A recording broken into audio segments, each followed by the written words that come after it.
Sholat duhur dulu baru asar boleh, sholat asar dulu baru duhur boleh. Kenapa? Sholat duhur dulu baru asar karena memang urutannya duhur dulu baru asar. Sholat asar dulu baru duhur boleh. Kenapa? Karena yang punya waktu adalah asar, maka duhurnya numpang pada asar.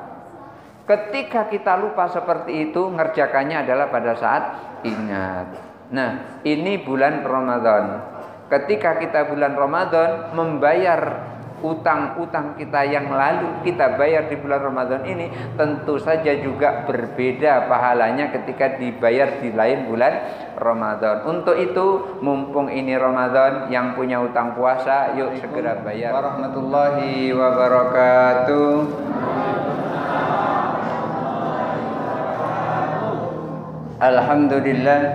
Alhamdulillahi nasta'inuhu wa nastaghfiruh wa na'udzu billahi min syururi anfusina wa min sayyiati a'malina. May yahdihillahu fala mudilla lahu wa may yudlilhu fala hadiyalah. Asyhadu an la ilaha illallah wahdahu la syarika lah wa asyhadu anna Muhammadan 'abduhu wa rasuluhu la nabiyya ba'dah. Allahumma shalli ala sayyidina Muhammad wa ala ali sayyidina Muhammad. Rabbi syrah li sadri wa yassir li amri wahlul 'uqdatam min lisani yafqahu qawli, amma ba'du. Bapak Ibu hadirin jamaah salat Isya, tarawih dan witir yang dirahmati Allah.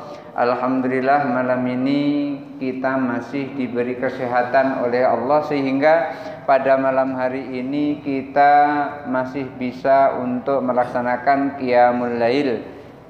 Apa penting qiyamul lail? Tentu saja penting. Kenapa kok qiyamul lail penting? Karena qiyamul lail itu bisa menjadi sabab musabab gugurnya dosa kita. Rasulullah sallallahu alaihi wasallam bersabda, "Man qama ramadhana imanan wa ihtisaban, ghufira lahu ma taqaddama min dzambih." Siapa orang yang mendirikan malam Ramadan, siapa orang yang sholat tarawih, siapa orang yang qiyamul lail, ghufira lahu ma taqaddama min dzambih. Dosa-dosanya akan diampuni oleh Allah Subhanahu wa taala, dosa-dosa yang lalu. Tapi ingat, ketika kita qiyamul lail, ketika kita sholat tarawih, ya bukan hanya tarawih, siangnya tentu puasa. Jangan siangnya tidak puasa, malamnya ngancem tarawih terus, supaya dosa-dosanya berguguran. Maka tidak jadi berguguran kalau sholat tarawihnya tidak dibarengi dengan puasa di siang harinya. Oleh karena itu juga Rasulullah sampaikan, man shoma ramadhana imanan wa ihtisaban ghufira lahu ma taqaddama min dzambi. Siapa orang yang berpuasa di bulan Ramadan, maka dosa-dosanya akan berguguran. Dan bulan Ramadan ini kita semua pasti tahu bahwa di Ramadan ini banyak sekali keutamaan-keutamaan yang Allah berikan kepada kita. Di antaranya ketika orang-orang pernah melakukan dosa, dengan Ramadan ini dosanya akan digugurkan oleh Allah lantaran kita berpuasa, lantaran kita malamnya menghidupkan malam Ramadan seperti qiyamul lail, sholat tarawih berjamaah seperti yang kita barusan alami, dan juga membaca Al-Quran atau tadarus Al-Quran, maka dosa-dosa kita akan diampuni oleh Allah. Oleh karena itu keutamaan Ramadan ini sangat luar biasa. Siapa yang melakukan sedekah, maka sedekahnya itu akan dilipat gandakan oleh Allah. Siapa yang melakukan kebaikan, kebaikannya akan dilipat gandakan oleh Allah di bulan Ramadan ini.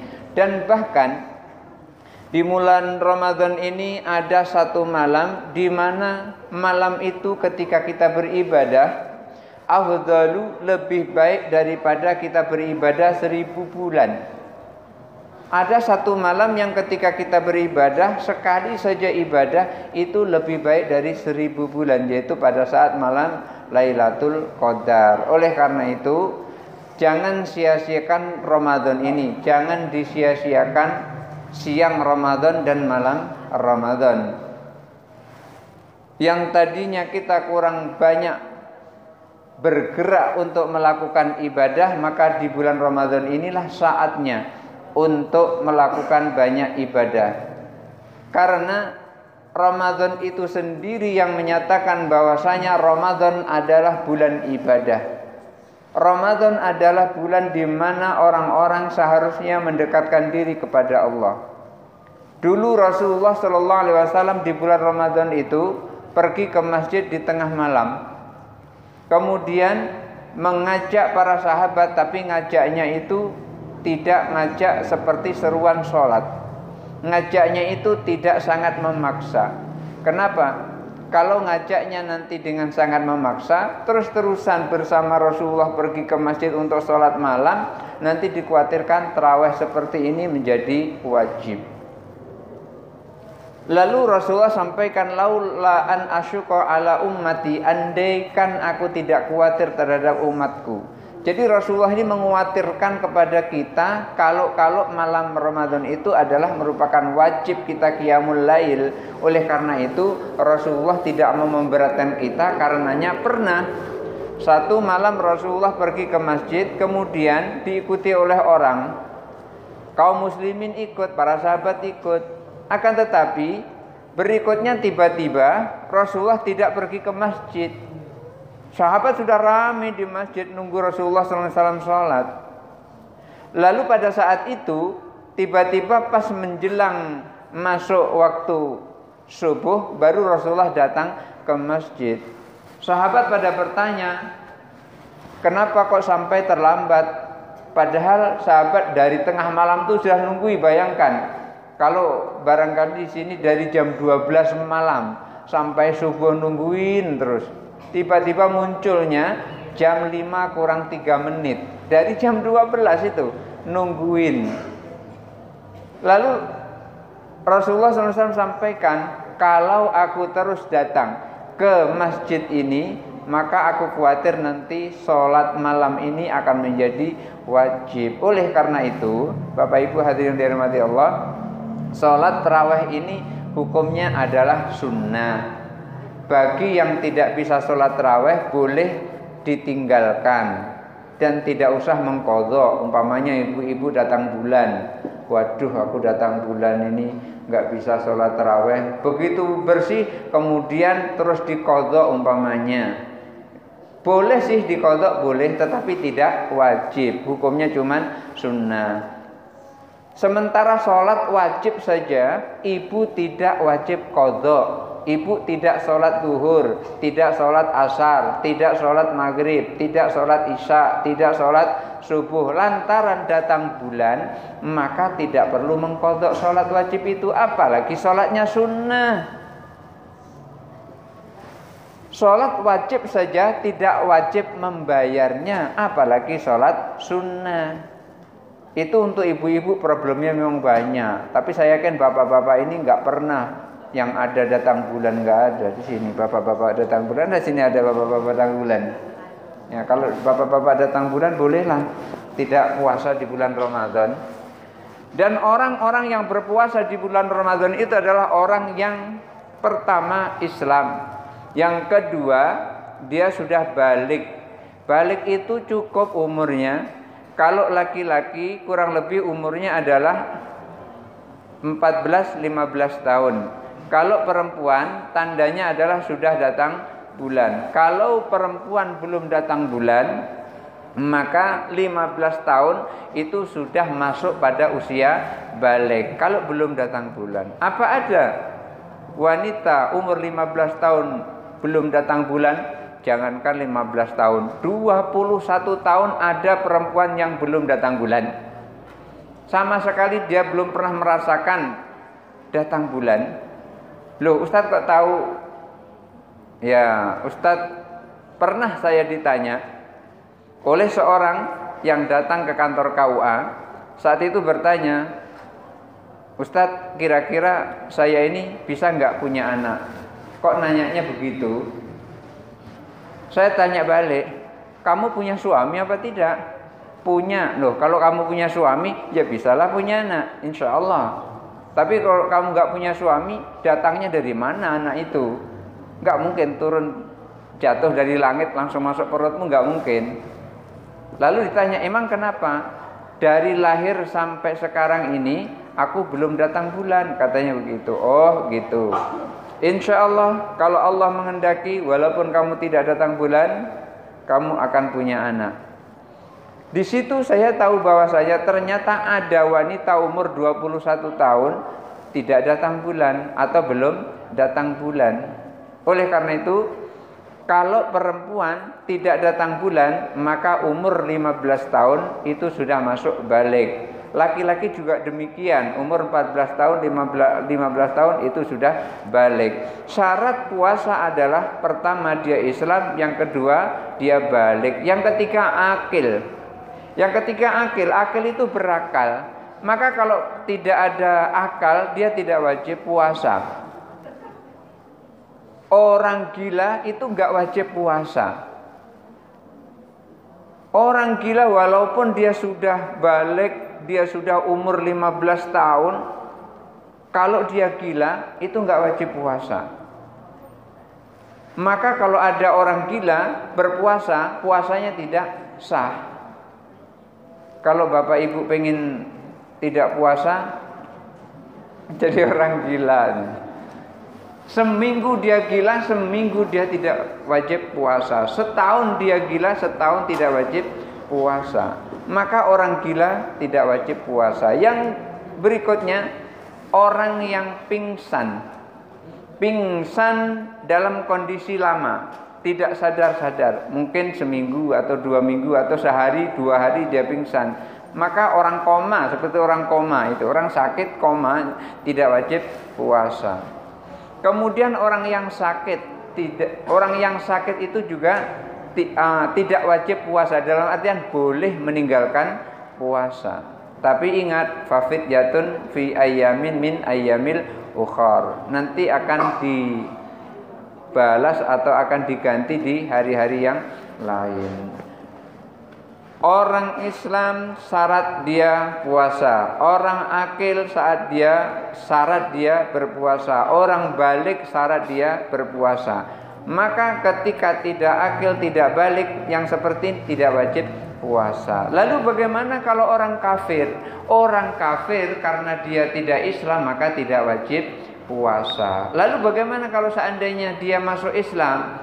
Apakah yang lalu-lalu itu dia harus wajib qadha? Tidak wajib qadha. Jadi kalau ada orang kafir, orang non-muslim mengucapkan 2 kalimat syahadat pada tanggal 1 Ramadan, asyhadu an la ilaha illallah wa asyhadu anna Muhammadar Rasulullah, habis salat maghrib 1 Ramadan, maka besok dia wajib puasa.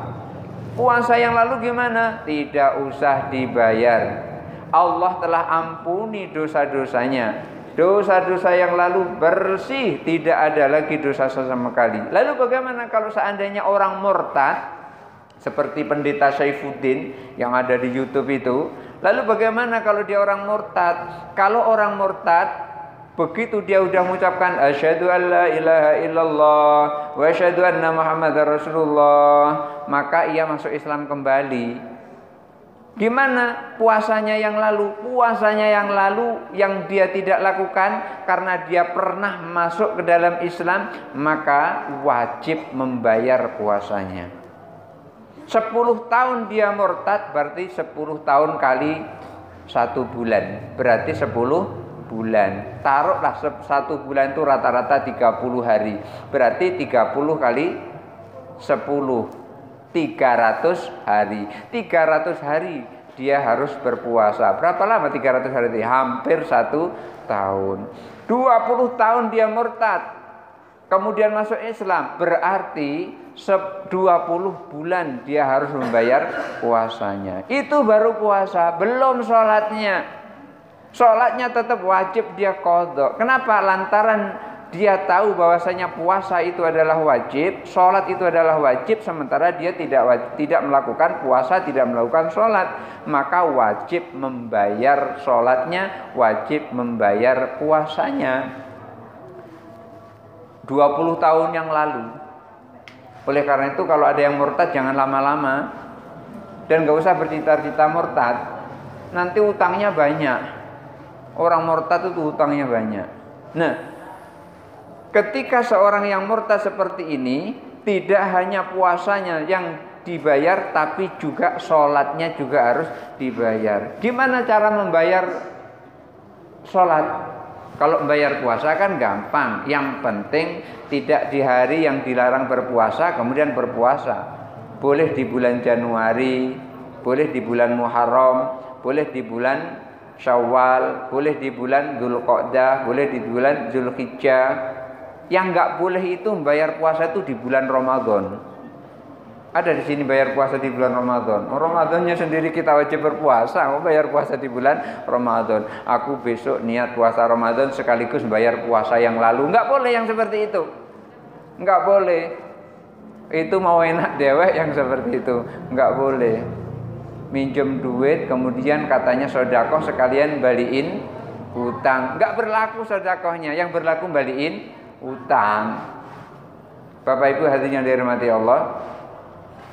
Orang yang murtad dia tetap wajib membayar puasa Ramadannya. Lalu gimana cara membayar sholatnya? Kalau membayar sholat, ibu bapak punya utang sholat maghrib, maka boleh dibayar di waktu maghrib, boleh dibayar di waktu isya, boleh dibayar di waktu subuh, boleh dibayar di waktu zuhur, boleh dibayar di waktu asar dan seterusnya. Yang penting di luar waktu itu kita wajib membayar. Kalau ada ibu-ibu yang atau bapak-bapak yang meninggalkan sholat, umpamanya sholat zuhur, waktu cukup untuk membayar atau untuk mengqadha sholat adalah malam. Boleh setelah sholat isya, usolli fardhu zuhri qadhaan mustaqbilal qiblati adaan lillahi ta'ala Allahu akbar, atau usolli fardhu zuhri arba'a raka'atin qadhaan mustaqbilal qiblati adzan lillahi ta'ala Allahu akbar. Kapan melakukannya? Setelah sholat isya boleh. Setelah sholat isya kita boleh qadha sholat zuhur. Setelah sholat isya kita boleh qadha sholat subuh. Atau setelah sholat subuh lagi qadha. Setelah sholat duhur lagi qadha. Setelah sholat asar lagi qadha. Setelah sholat maghrib lagi qadha. Setelah sholat isya lagi qadha. Boleh yang seperti itu. Atau boleh pada saat malam hari sekaligus. Kapan dan di mana kita punya waktu. Karena Rasulullah sampaikan, orang yang ketika dia lupa sholat atau terlewat sholatnya lantaran nggak ingat kalau dia sedang harus ada waktu sholat atau harus ia melakukan sholat, dia terlupa karena mungkin pekerjaan yang sangat banyak, maka Rasulullah sampaikan mengerjakannya adalah pada saat ingat. Kalau umpamanya sibuk sekali menyiapkan peralatan pengantin, mulai dari masak-masak dan seterusnya, begitu terdengar azan Allahu Akbar, azan asar, Masya Allah, aku belum sholat zuhur. Maka pada saat itu langsung sholat asar, kemudian baru sholat zuhur. Atau sholat zuhur dulu, kemudian baru sholat asar. Dibalik boleh. Sholat zuhur dulu baru asar boleh, sholat asar dulu baru zuhur boleh. Kenapa? Sholat zuhur dulu baru asar karena memang urutannya zuhur dulu baru asar. Sholat asar dulu baru zuhur boleh. Kenapa? Karena yang punya waktu adalah asar, maka zuhurnya numpang pada asar. Ketika kita lupa seperti itu, ngerjakannya adalah pada saat ingat. Nah, ini bulan Ramadan. Ketika kita bulan Ramadan membayar utang-utang kita yang lalu kita bayar di bulan Ramadan ini, tentu saja juga berbeda pahalanya ketika dibayar di lain bulan Ramadan. Untuk itu, mumpung ini Ramadan, yang punya utang puasa, yuk segera bayar utang puasanya dengan sholat qadha. Jadi ujungnya niatnya adalah qadhaan lillahi ta'ala. Jangan adaan lillahi ta'ala. Kalau adaan berarti tunai, qadhaan berarti membayar utang. Mudah-mudahan Ramadan ini Allah berikan kemampuan kita untuk menyelesaikan ibadah kita, dan Allah berikan kemudahan dan melipat gandakan pahalanya, dan Allah ujungnya menghapuskan dosa-dosa kita yang kita lakukan setahun yang lalu, sehingga keluar dari Ramadan dosa-dosa kita telah bersih, kita Idul Fitri kembali kepada fitrah. Barangkali itu saja dulu, mudah-mudahan ada manfaatnya. Hadanallahu wa iyyakum ajma'in. Wallahul muwaffiq ila aqwamit thoriq. Wassalamualaikum warahmatullahi wabarakatuh.